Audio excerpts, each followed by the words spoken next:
El Canal del Congreso presenta.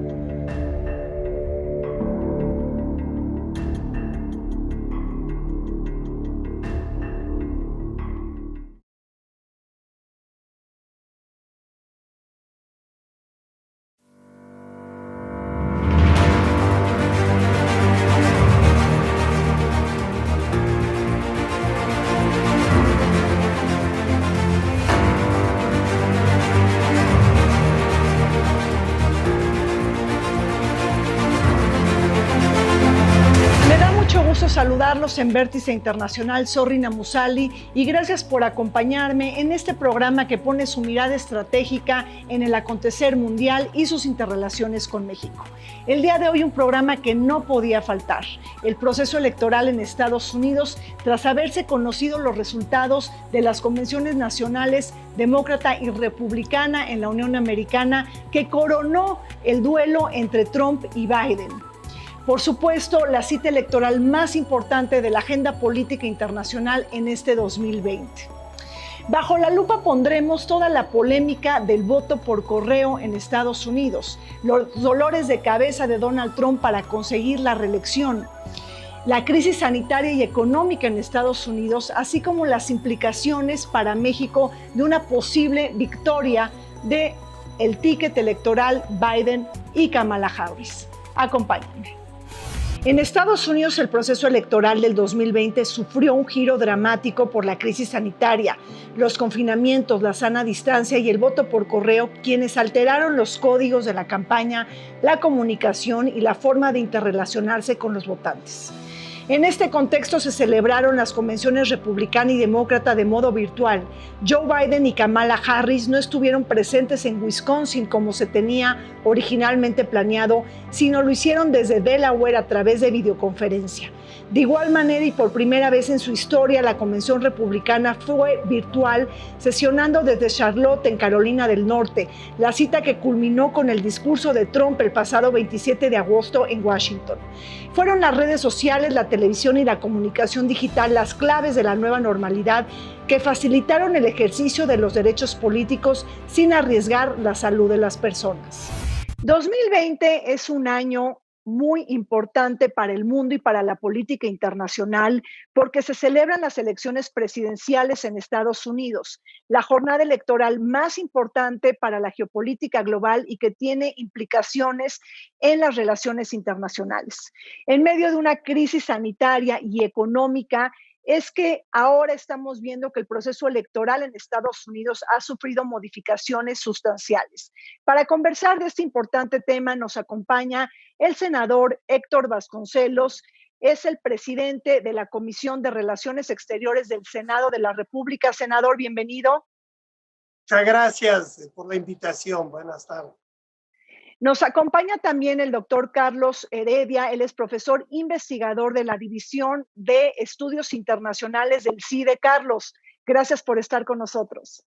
Muchas gracias, Rina, y un saludo al auditorio del Canal del Congreso. Y Lorenzo Lazo, él es un analista internacional y él es director de Alemán, Velasco y Asociado. Lorenzo, qué gusto que estés con nosotros. Rina, gracias por la invitación. Es un honor compartir con este panel este programa. Gracias a todos. Senador, la pandemia del COVID-19 vino a cambiar las formas de hacer política y la esencia de las campañas electorales.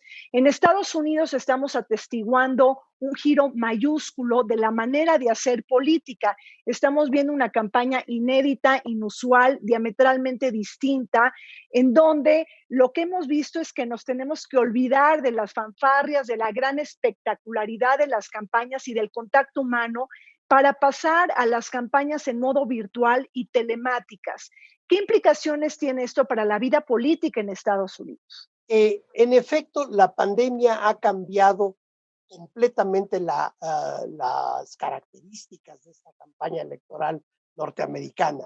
Yo vengo observando las campañas norteamericanas desde 1960, desde la ocasión en que compitieron el presidente Kennedy y Richard Nixon, y nunca había yo visto algo remotamente parecido, ni en contenido, ni en cuanto a las condiciones en que se está dando la actual campaña. Por otra parte, las perspectivas también, me parece que en todas estas décadas nunca habían sido tan inciertas, porque que yo recuerde, nunca algún candidato a la presidencia de los Estados Unidos había cuestionado o puesto en duda a priori los resultados de las elecciones, ¿no? Esta es la primera vez, a mi juicio, que desde el inicio se cuestiona el procedimiento del voto a distancia, y esto implica que también probablemente la noche de las elecciones no haya resultados aceptados por los distintos candidatos a la presidencia, tanto por el republicano como el demócrata. De modo que esas son solo apuntar unas cuantas características que hacen tan inusual esta elección.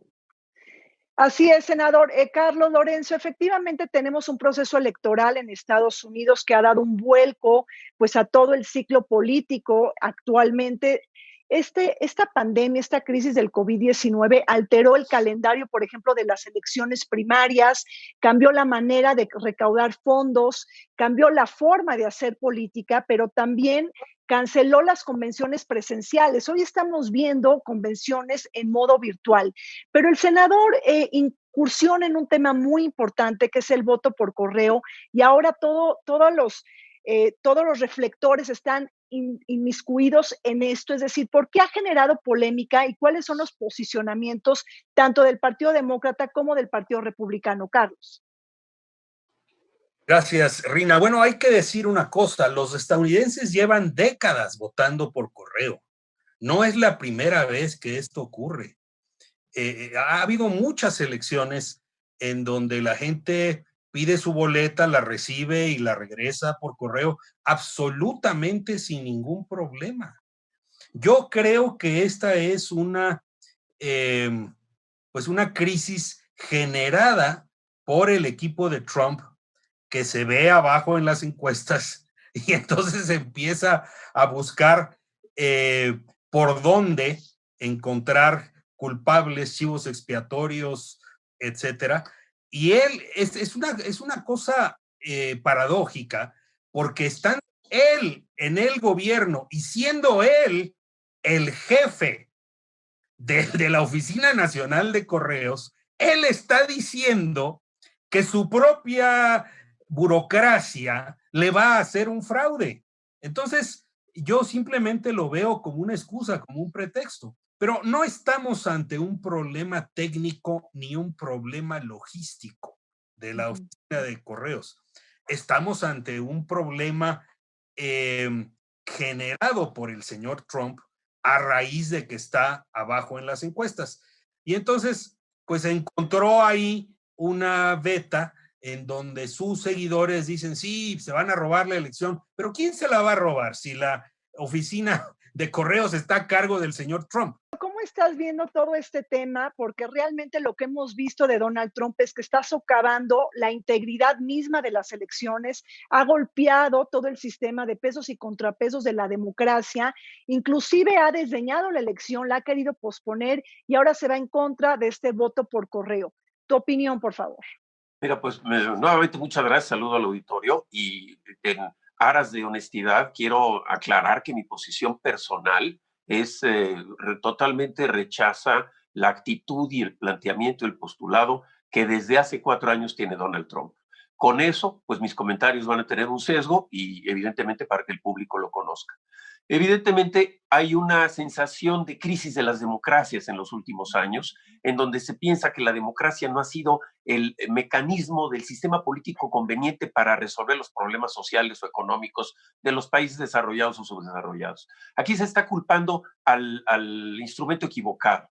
No es que las democracias no estén funcionando, es que por la vía democrática están llegando al poder personas como Donald Trump con una actitud autócrata, con una actitud donde su persona la considera que está por encima de las instituciones y las leyes, y desde el primer día de su mandato anunció que su objetivo era la reelección. Y mi segundo planteamiento es que yo soy un antireeleccionista por naturaleza. Por lo tanto, el hecho de que una persona esté electa para un cargo un tiempo determinado lo obliga a cumplir las promesas de campaña en ese periodo y no a abusar del poder que le da la Casa Blanca, el avión presidencial, el equipo de prensa, para continuamente estar utilizando su dimensión presidencial a favor de su persona en criterios de votos.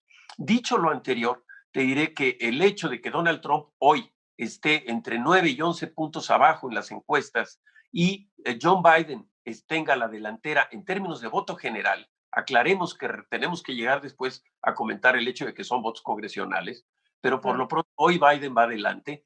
Esto implica evidentemente que el sistema que se busca, y como dice Carlos Heredia, durante años se ha utilizado el voto a distancia, el voto anticipado, el voto por correo. Las Fuerzas Armadas que están estacionadas en otros países utilizan el voto por correo. El millón de estadounidenses con derecho a voto que viven en México y quieren votar, lo pueden hacer anticipadamente a sus elecciones en su país de origen. Esto quiere decir que el sistema postal estadounidense, que maneja alrededor de 50 millones de unidades diarias, el señor Trump, como dice Carlos Heredia, está acusando que su propio sistema postal, donde el director Luis DeJoy, que es uno de los contribuyentes de campaña más cercanos a Trump, no tiene conocimiento previo del manejo del sistema postal, pero es un amigo que le dio dinero a su campaña y hemos visto que esto de los dineros de campaña empieza a hacer mucho ruido en estos tiempos. Esto significa que la desconfianza que tiene Donald Trump por el voto anticipado no es porque se vayan a saturar las estaciones de correo para que se llegue a hacer el conteo. No es porque el mismo señor DeJoy haya quitado buzones para voto específico de esta naturaleza en zonas de voto delicado o de voto alternativo. Y también tiene que ver con el hecho de que Donald Trump sabe que si hoy la gente empieza a votar anticipadamente, él ya no tiene los siguientes 60 y muchos días para poder hacer cambiar de opinión a la población. Por lo tanto, él quiere que la gente llegue al mero día a votar para que él tenga estos 60 y tantos días de campaña para seguir con sus infundios, con sus mentiras, con sus exageraciones y con una estructura altamente personalista en su campaña. Carlos y Lorenzo también, senador, me gustaría comentar lo siguiente. Me parece que Trump luce desesperado haciendo campañas online. Carlos, él prefiere los mítines en persona, quiere seguir conectando con su base, establecer relaciones directas con los votantes y vemos su contrincante Joe Biden que se siente más cómodo en campañas virtuales. Y aquí creo que es algo importante. La pandemia del COVID-19 puede generar mayor entusiasmo en los estadounidenses para votar, es decir, se perfila un mayor incremento en la votación y quizá eso no le convenga a Donald Trump. ¿Cómo miras esto? Bueno, mira, Rina, yo creo que las convenciones nos han ofrecido varios contrastes muy importantes. La convención demócrata fue muy organizada, con una estrategia muy inteligente de centrar el debate en torno al pésimo manejo que Trump ha hecho de la pandemia, de la economía y de su papel como presidente. Yo me quedé con la frase de Barack Obama: este señor no toma en serio su papel como presidente de los Estados Unidos de América. Mira, yo no sé si el formato virtual favorece a uno u otro partido, pero lo que sí sé es que el plan original de Donald Trump, digamos, ellos van a hacer, ellos hicieron su convención en Carolina del Norte, intentaron trasladarla a Florida pensando que en Florida la podrían hacer presencial y la autoridad local no les dio permiso. Y por el otro lado hay una colección de personas de la familia Trump.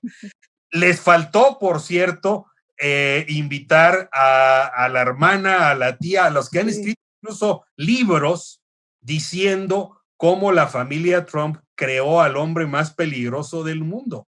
Entonces, ese contraste, el de las convenciones, muestra ante qué está el electorado.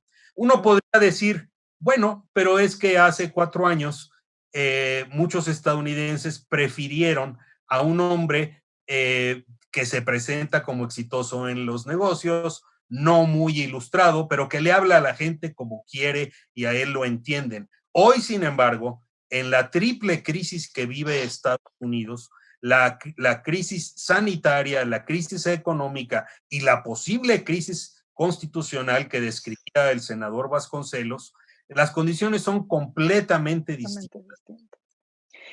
Bueno, pues pasadas las convenciones demócrata y republicana en donde se oficializó el duelo entre Donald Trump y Joe Biden, también sucederán 3 debates presidenciales y ahí Donald Trump pues tiene la delantera en el sentido que sabe manejar muy bien todo el tema de los medios. Pero bueno, hagamos un corte, cuando regresemos seguiremos con más análisis en Vértice Internacional.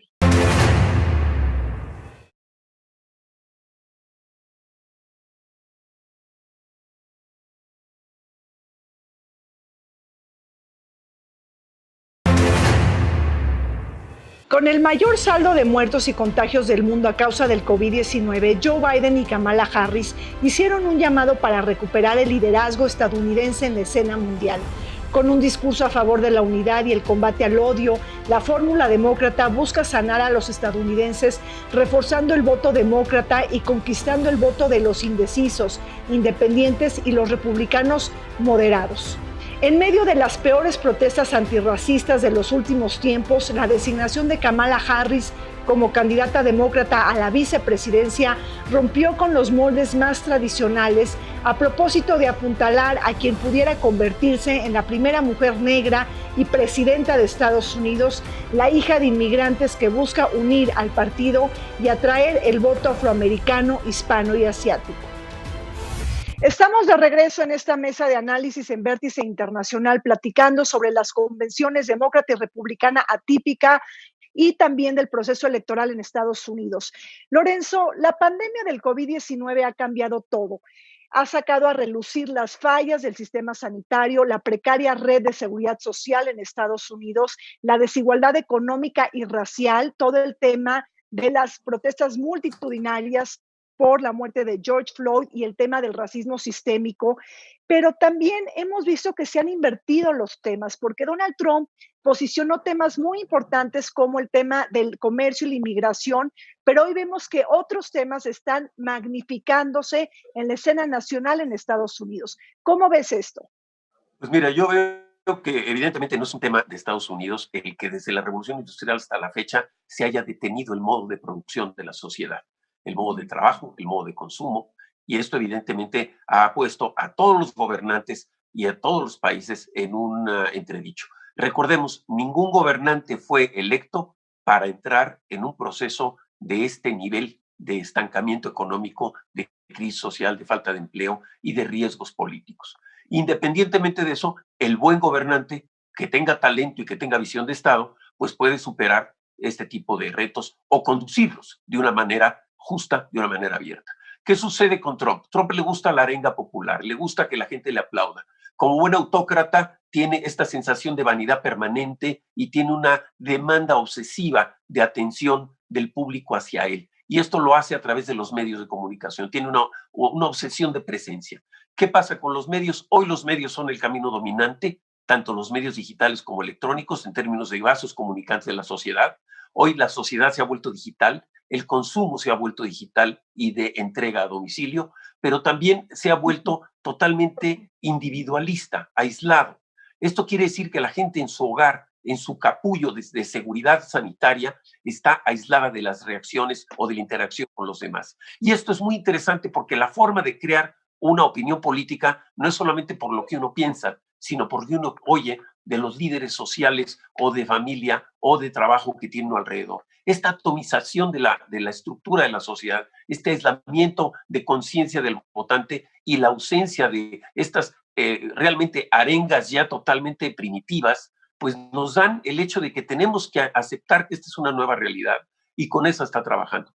Yo siento que Trump tiene muchas herramientas para trabajar con eso y Biden va a tener que buscar mucho camino para poder acercarse a la gente. Bueno, y hablando de la campaña de Biden, senador, y digo, recojo un poco lo que ha señalado Lorenzo Lazo, hablamos de una campaña nacionalista, nativista y unilateralista de Donald Trump. Ahí, senador, ¿cómo usted está mirando esta promesa de Joe Biden y de Kamala Harris de recuperar el liderazgo de Estados Unidos en el mundo? Sí, les pido nada más que tomen en consideración situación un tanto delicada, porque tengo que tratar cotidianamente con muchos colegas senadores y senadoras que tienen muy diversos puntos de vista. Yo creo que la candidatura del señor Biden representa un regreso a las formas más tradicionales de hacer política en Estados Unidos y de hacer política exterior. En ese sentido, creo que muchos países del mundo se encontrarían, digamos, más confiados en qué esperar de una administración del presidente Biden. Evidentemente, las políticas del presidente Trump han sido, por decirlo de alguna manera, completamente inusuales, novedosas, y han dejado a muchos elementos del concierto internacional inconformes con estas políticas actuales norteamericanas. Entonces, la candidatura de Biden sería un regreso para la comunidad internacional hacia las posturas tradicionales de multilateralismo. En ese sentido, yo creo que sí, para la comunidad internacional, la candidatura de Biden es una especie de garantía de lo que ya conoce. Claro.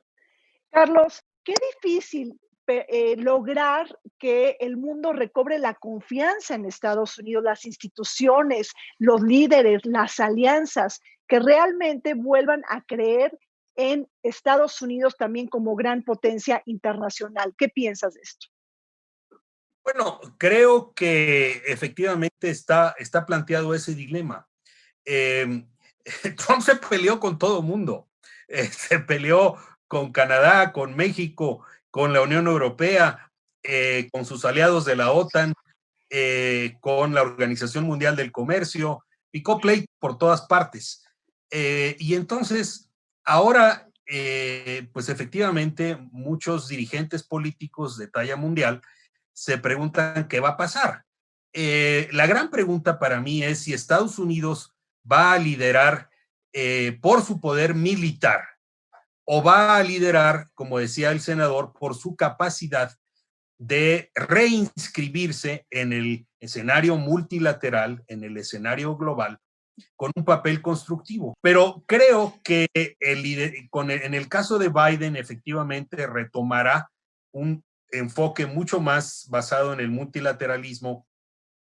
Pero el rasgo fundamental, Rina, Sí. yo creo que viene por el lado de lo que significa el poder suave estadounidense. Es decir, cómo Estados Unidos está presente, pero ese gran peso, presencia de los Estados Unidos por el poder de su gran cultura universal, cultura entendida como las manifestaciones del arte, de la creación literaria, artística, musical, cinematográfica, que todos compartimos y que todos conocemos. Creo que cuando Estados Unidos lidera por esa vía, entonces puede retomar un papel mucho más constructivo. Lorenzo, estamos hablando de este papel constructivo de Estados Unidos en el mundo, el regreso de Estados Unidos en la escena internacional después del vacío que ha dejado Donald Trump. Pero también tenemos un Biden que desde el punto de vista interno tiene el gran reto de unificar su partido, pero no nada más de unificar su partido, sino de unificar a la nación, una nación que está polarizada, que tiene la divisa del odio, que tiene la desconfianza mutua y que se ha prometido a sí mismo restaurar el alma de Estados Unidos, es decir, no solamente enfrentar el tema de la crisis sanitaria y económica, sino vemos un Estados Unidos que está altamente humillado por la mala gestión de la pandemia. ¿Eso también está jugando a la hora de las votaciones? Definitivamente, en Estados Unidos la política y la política electoral siempre es doméstica. Entonces el escenario internacional puede ser un elemento que incida, pero finalmente el votante estadounidense que vive dentro de sus paredes regulares de cultura y de convivencia, pues decide más por lo que corresponde a su voto interno. Déjame nada más, quizá en complemento a lo que dijo el señor senador y el profesor Heredia, decir que es muy importante que el público reconozca el valor del sistema internacional que creó las estructuras multilaterales como elementos de estabilidad, vamos a llamar temporal, pero que fuera o no una estabilidad equitativa, es una estabilidad para la paz y el crecimiento económico. La segunda parte del siglo pasado, después de la posguerra, construyó todos esos organismos internacionales multilaterales. Y Donald Trump decidió personalmente acabar con ese multilateralismo para establecer su unilateralismo en términos de negociación. Esto se tiene que reconstruir. Y aquí viene la gran pregunta, no solamente cómo va a ser Biden para reconstruir la fractura social y económica tan grave que tiene Estados Unidos hacia adentro, sino también cuál es el segundo periodo que pudiera llegar a tener el presidente Trump, si sería igual de unilateral, caprichoso y vanidoso, o su paso a la historia tendría que reconstruir lo que él mismo ha destruido, llevándose bien con dictadores y ofendiendo a líderes de países democráticamente electos. En lo que sucede en Estados Unidos con las minorías raciales, en particular con la de raza negra, es notable que en un debate le pueden decir al señor Biden que sus 8 años con Obama no sirvieron para resolver la crisis racial, que sigue siendo tan grave y tan incendiaria como con los negros. Y la deuda pendiente que tiene Estados Unidos muy grave, y esa deuda la tiene México que compartir a favor de los derechos de los migrantes mexicanos en Estados Unidos. Senador Carlos, tenemos todo el tema que Biden no solamente busca conquistar el voto de los demócratas, digo, tiene que unificar también el voto entre los demócratas, sino también el de los indecisos, los independientes, inclusive está coqueteando con el voto de los republicanos, es decir, hay varios republicanos que ya le están dando su apoyo a Joe Biden, por ejemplo, está el tema, ahí el caso de Colin Powell, de alrededor de 300 funcionarios de la administración de George W. Bush que ya lo están apoyando. Y ahí, ¿qué papel juega Kamala Harris, senador? Esta mujer afroamericana que ha sido muy interesante su candidatura demócrata a la vicepresidencia de Estados Unidos, ¿se podría convertir en la próxima presidenta de Estados Unidos? A mí me parece que fue extraordinariamente interesante la elección de Kamala Harris como candidata a vicepresidenta.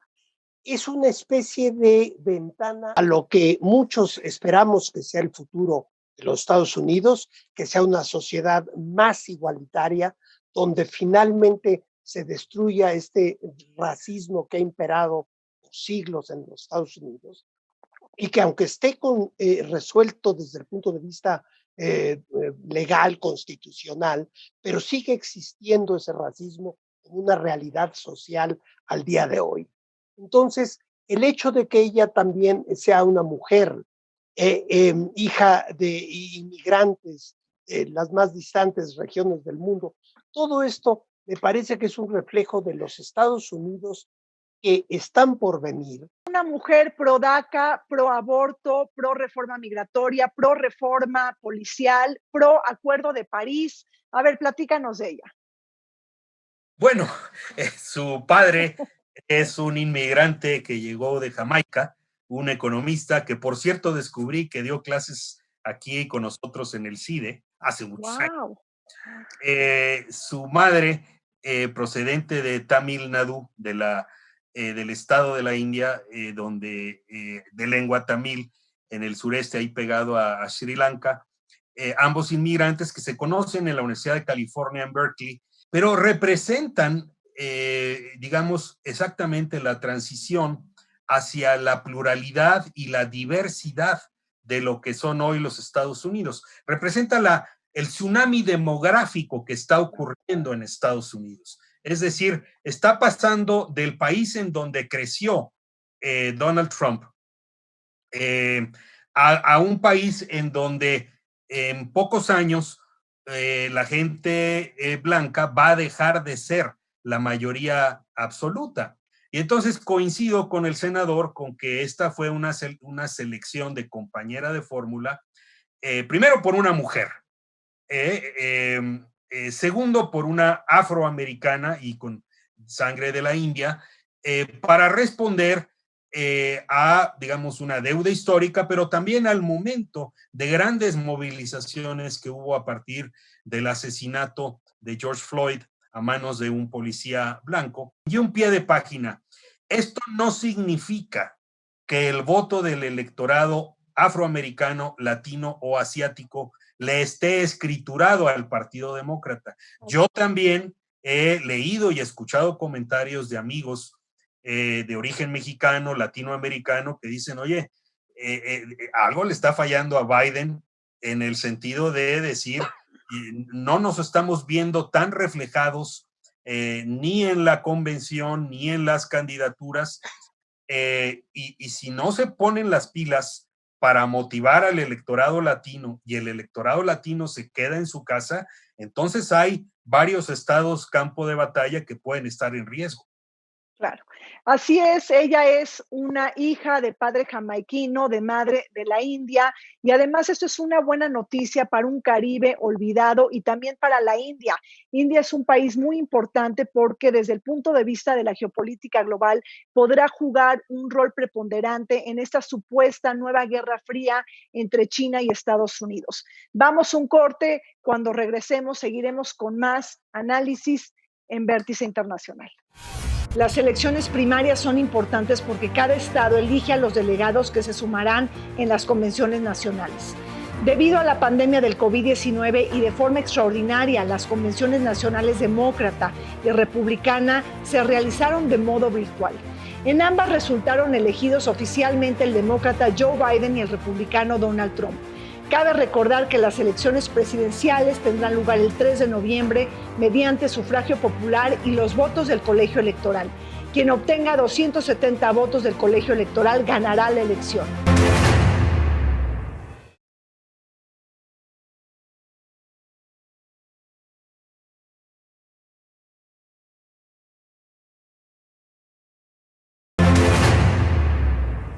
Después de la pandemia del COVID-19, Donald Trump no es el mismo. Esa farsa que él llamó, minimizó y desdeñó, ahora le puede robar la reelección y su estancia por 4 años más en la Casa Blanca. La economía pujante y de sólidos indicadores que tanto presumió con la creación de 7 millones de nuevos empleos en febrero del 2020 y la tasa de desempleo más baja en los últimos 50 años se esfumó. Este pálido clima republicano también se refleja en las encuestas, aquellas que en su mayoría identifican a Joe Biden como el posible vencedor frente a Trump, otorgándole una ventaja clara en estados batalla como Michigan, Pensilvania, Wisconsin y otros estados más desdibujados como Texas y Florida. Recordemos que en Estados Unidos las elecciones no se deciden por el voto popular, los candidatos ganan si conquistan al menos 270 votos de los 538 que suman el colegio electoral. De regreso en esta mesa de análisis conversando con Carlos Heredia, Lorenzo Lazo y también el senador Héctor Vasconcelos sobre el proceso electoral en Estados Unidos en un momento de pandemia y de crisis económica. Me llama mucho la atención una frase que quisiera escuchar también sus opiniones. Biden ha señalado que la ausencia de liderazgo de Trump en América Latina es la mayor amenaza a la seguridad nacional de Estados Unidos. ¿Qué opinas? Bueno, tiene razón, porque además Estados Unidos tradicionalmente tiene una visión hemisférica en relación a los países de habla hispana. Es difícil que Estados Unidos construya una relación individual que de manera política o de alianza que no tenga que ver con una estrategia continental. En el caso de México, con el nuevo acuerdo comercial México-Canadá-Estados Unidos, pues se lograron lo que se pudo lograr por parte de México en este acuerdo para seguir adelante y mantener abiertos nuestros flujos de comercio e inversión a 4/5 partes de nuestras relaciones con el exterior. Yo lo que siento es que la relación de ambos candidatos, Biden como Trump, no tiene como prioridad estratégica ni como gran dividendo electoral el ponerle atención al continente americano de habla hispana. Yo siento que evidentemente hay áreas de tensión política siempre prioritarias, Medio Oriente, evidentemente la parte de los países árabes, islámicos, que están divididos entre sí y que hay riesgos fuertes, la situación de Siria que no se tranquiliza y por supuesto la parte de superpotencias como China y Rusia que no dejan de ser elementos de reto a los elementos de poderío militar y económico de Estados Unidos. En cada uno de los casos, yo creo que la política puede ser selectiva, Trump acusa que Biden va a rescatar el acuerdo nuclear con Irán como un elemento de amenaza al mundo israelita judío, y por supuesto esto busca mover a ese voto dentro de los Estados Unidos. Por otra parte, Biden yo lo veo como un político de carrera, como un político que sabe de gobierno, confrontado con un hombre de negocios, mujeriego, ricote, que se dedica a hacer lo que le gusta y a imponer sus caprichos. Estos dos personajes tan contrastantes, Rina, lo más grave, en mi opinión, es que son personas de más de 70 años. Es decir, el solo hecho que Kamala Harris entre me da una luz de esperanza a que Estados Unidos ha creado mandos de reposición para poder seguir adelante con su proyecto. De no ser así, tenemos una gerontocracia que en donde hay una fractura para que las nuevas generaciones entiendan el papel histórico de su país. ¿Qué pasó, mi querido Lorenzo? ¿Qué pasó? Yo estoy cerca, ¿eh? No tanto. No tanto. Oye, Lorenzo, y ahí también faltó toda la propuesta de Joe Biden de realizar una cumbre mundial de las democracias, porque él está percibiendo que la democracia en el mundo ha sido socavada, sobre todo la democracia liberal. Carlos, te quería preguntar sobre los estados decisivos, los llamados swing states o los estados columpio. ¿Tú crees que Biden pueda ganar, por ejemplo, Texas y Florida? Mira, Florida sí. Ha estado consistentemente arriba, 5 o 6 puntos. Texas lo veo difícil. Aunque en determinado momento Texas ya es un estado púrpura, es decir, toda la frontera con México y las grandes áreas metropolitanas de San Antonio, Austin, Houston y Dallas votan demócrata, pero el resto del estado vota republicano. Está muy parejo, aunque creo que todavía no llegará la oportunidad de que los demócratas ganen Texas. Cuando eso ocurra, se acabó. Pero Florida sí, lo va a ganar Biden. Y quizá más importante aún, los 3 estados por los cuales Trump ganó en 2016, Michigan, Wisconsin y Pensilvania. Biden nació en Pensilvania, creció en Scranton, Pensilvania, y va adelante por un margen significativo, más o menos como la misma ventaja que lleva a nivel nacional de 7 puntos. Entonces, la gran interrogante que queda son Carolina del Norte, Arizona. Carolina del Norte lo ganó Obama las 2 veces. Creo que lo puede ganar Biden. Arizona sería la primera vez en muchas décadas en que el Partido Demócrata gane en Arizona, pero creo que están dadas las condiciones. Los 4 estados que son campo de batalla, de disputa, pero que creo que los va a ganar Trump, son Ohio, Iowa, Texas y Georgia. Aunque Georgia también ha estado en disputa y había la expectativa de que se pudiera nombrar a Stacey Abrams, que contó por la gubernatura, o a la alcaldesa de Atlanta. Bueno, esto no ocurrió. Entonces, a final de cuentas, como Lorenzo Lazo acertadamente dijo desde el principio, no nos podemos ir con la finta de que solo de que Biden lleva 7, 8 puntos en el voto popular. Hay que ver siempre el colegio electoral. Bueno, pues ya viendo el colegio electoral, aunque algunos digan, no, pero lo mismo dijeron con Hillary, y Hillary iba adelante. Sí, pero Hillary iba adelante medio punto, 1 punto. Y no hay antecedente, este es un dato que chequé hoy en la mañana, no hay antecedente de que ya tan cerca de las elecciones un presidente en funciones vaya tan rezagado como Trump.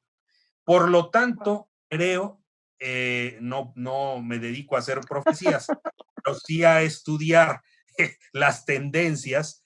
Creo que veremos un escenario en donde en el colegio electoral esté Biden alrededor de los 310 votos y Trump alrededor de los 220, 230 votos.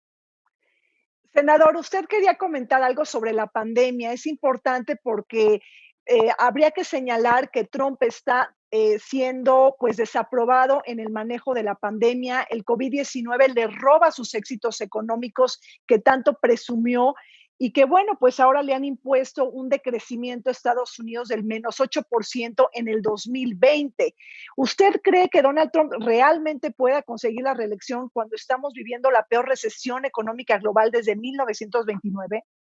A ver, yo estoy perfectamente consciente de que la opinión convencional, tanto en México como en Estados Unidos, en Europa, etcétera, es que no sería reelecto el presidente Trump.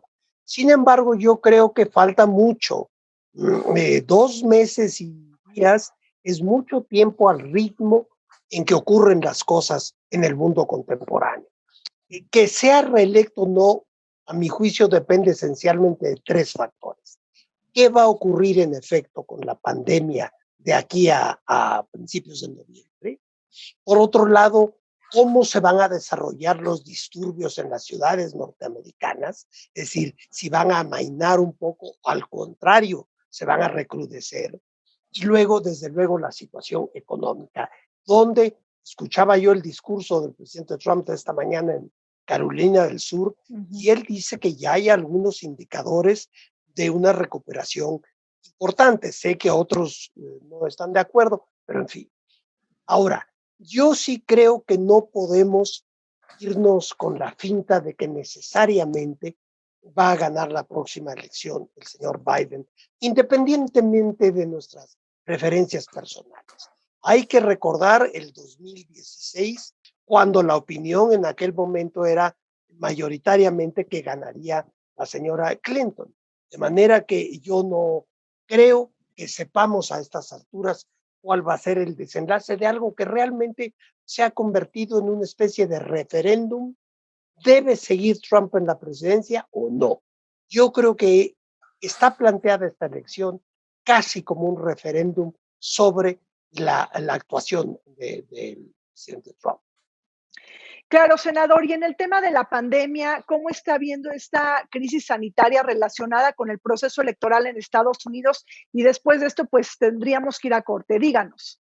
Sí, ahí hay una cosa que a mí me parece muy preocupante, que es cómo probablemente se están acelerando y desviando el curso de las investigaciones para obtener una vacuna válida por presiones políticas relacionadas con la vacuna. Esto sí sería muy grave si las instituciones de salud y de investigación de los Estados Unidos se dejan presionar políticamente para sacar una vacuna prematuramente, antes de que haya llegado a su término esta llamada fase 3 de las pruebas de la vacuna. Eso podría implicar un riesgo inmenso para la salud de la población norteamericana y del mundo entero si es que esa vacuna llegara a utilizarse en diversas regiones del mundo sin las suficientes pruebas. Es muy desafortunado que haya coincidido el proceso electoral norteamericano con el desarrollo de esta vacuna que viene a responder a un problema mundial, no puramente norteamericano. Ojalá se puedan separar las dos cosas por el bien de todos. Claro, la vacuna que ha sido utilizada como un botín político y electoral en un momento de las elecciones en Estados Unidos que, como dijimos al principio, pues van a generar implicaciones para todo el mundo. Permítanme hacer una breve pausa, volvemos. Según Real Clear Politics, el promedio de las encuestas muestran una clara ventaja del candidato demócrata Joe Biden entre 4 y 10 puntos, siendo el promedio de 7.4 puntos por encima del actual presidente Trump. El margen de error de estas encuestas varía del 1.8 hasta 4 puntos. No olvidemos que Trump perdió el voto popular y ganó el colegio electoral en el 2016.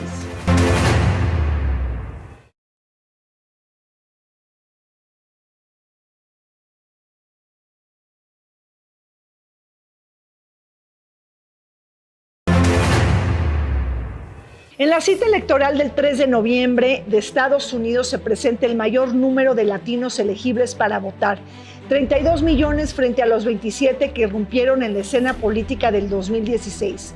una cifra récord que puede marcar la diferencia si estos votantes deciden participar en las urnas. Fue Trump quien conquistó el 29% del voto latino en el 2016. Sin embargo, este grupo demográfico ha sufrido las mayores pérdidas como consecuencia de la pandemia sanitaria y el desempleo. Los latinos suponen el 17% de la población total de Estados Unidos, equivalente a 53 millones de habitantes, siendo la población de origen mexicano aquella que asciende a 34 millones de personas. La diáspora mexicana, que se concentra sobre todo en estados como California, Texas, Florida, Nueva York, Arizona e Illinois, entre otros. Pues regresamos para cerrar esta mesa de análisis en Vértice Internacional, platicando con nuestros invitados sobre el proceso electoral en Estados Unidos. Carlos, quisiera tocar el tema de México, que es fundamental. Tú miras a Joe Biden como un socio incómodo para México si es que gana y si resulta victorioso el próximo 3 de noviembre. No, yo lo veo como un socio confiable. Yo lo veo como alguien con quien se puede llegar a acuerdos. Quizá hay algunas preocupaciones porque el presidente de México pues ha expresado de distintas maneras, incluso con su propia visita al presidente Trump en julio, digamos, alguna preferencia por el presidente Trump. Sin embargo, yo creo que el liderazgo del eventual presidente Joe Biden entiende que México es un país absolutamente estratégico para Estados Unidos, que lo somos el uno para el otro, y se podrá trabajar, yo creo que muy bien con el presidente Biden. Hay tres interrogantes, sin embargo, que yo creo que hay que atender. ¿Qué va a pasar en migración, en política de drogas y en TEMEC y derechos laborales? Uh-huh. En migración no creo que cambie radicalmente, digamos, la política estadounidense. Quizás sí se ajuste lo que ellos llaman el enforcement, la manera de hacer cumplir sus leyes, pero no va a haber una apertura de fronteras por parte del señor Biden. Esto me queda muy claro. Segundo, en el caso de política de drogas, tampoco va a haber un espectacular vuelco por el cual Washington se aproxime a las posiciones que han tomado estados de la Unión como California, Oregon, el estado de Washington, Massachusetts, en donde han ido poco a poco descriminalizando, liberalizando el uso de distintos tipos de drogas, y lo han enfocado mucho más como un problema de salud pública. Y en tercer lugar, decía yo, el tema de los derechos laborales, que eso se va a dar, gane quien gane, porque desde el primer día de entrada en vigor del TEMEC, que fue el 1 de julio de este 2020, empezaron a llegar cartas de legisladores demócratas de la bancada que dirige la señora Pelosi, que tiene la mayoría en la Cámara de Representantes, pero con una característica peculiar. Hoy los legisladores estadounidenses están rompiendo un protocolo establecido y le escriben directamente al presidente de México. No le escriben al secretario de Estado para que él a su vez traslade sus preocupaciones al presidente de México.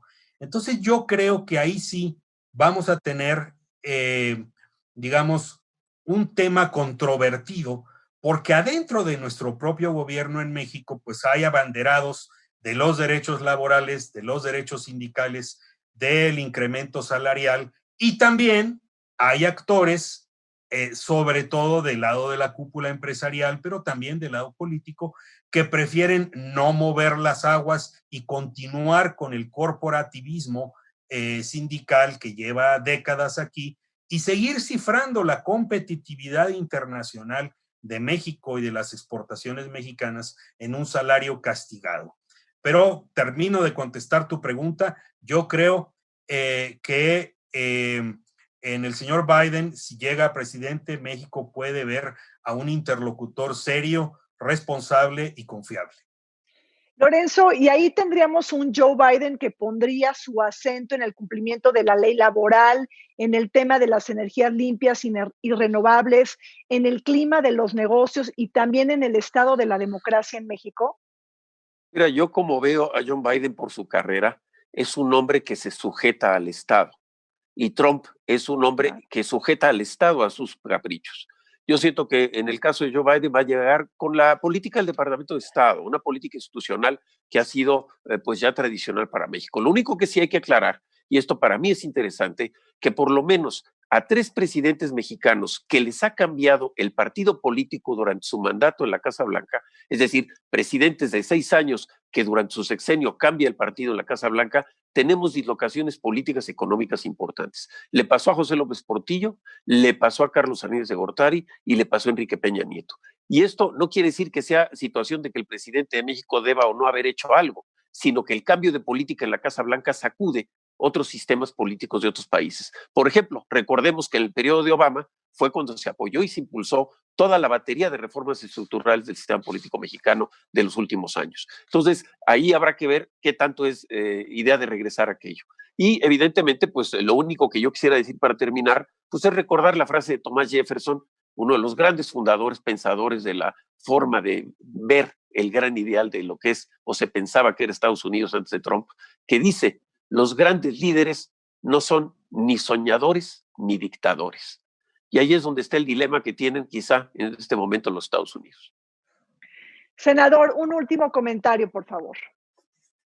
Pues les voy a decir algo que quizá les va a parecer un tanto convencional o excesivamente diplomático, pero de verdad lo pienso. Yo creo que independientemente de quién gane la próxima elección norteamericana, la relación tiene tal peso para ambos países que se encontrarán las maneras de hacer esta relación viable.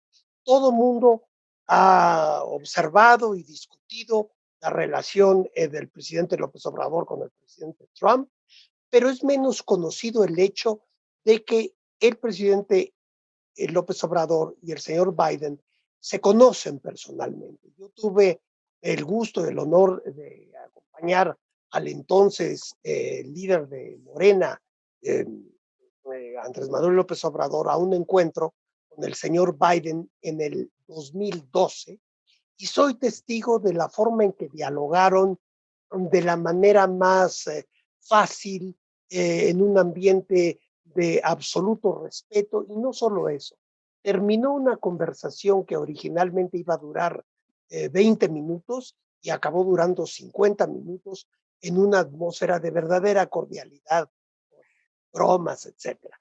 De modo que por ese lado yo creo que México tiene asegurado la importancia de su papel para los Estados Unidos, en cualquier caso.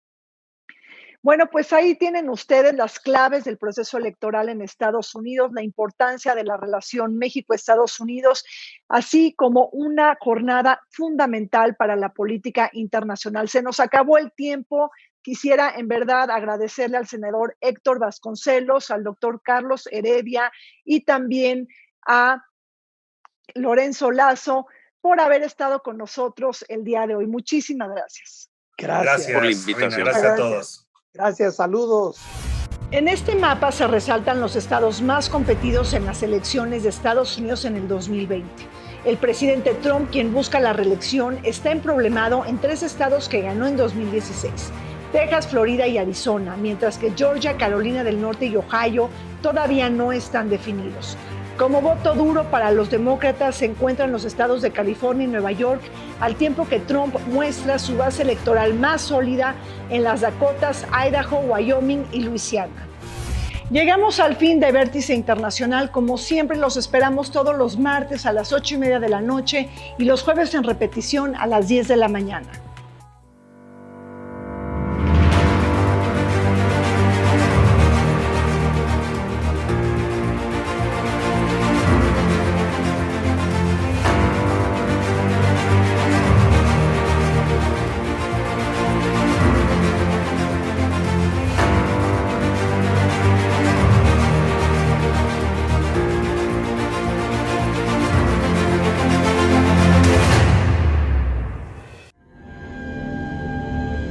El canal del Congreso presentó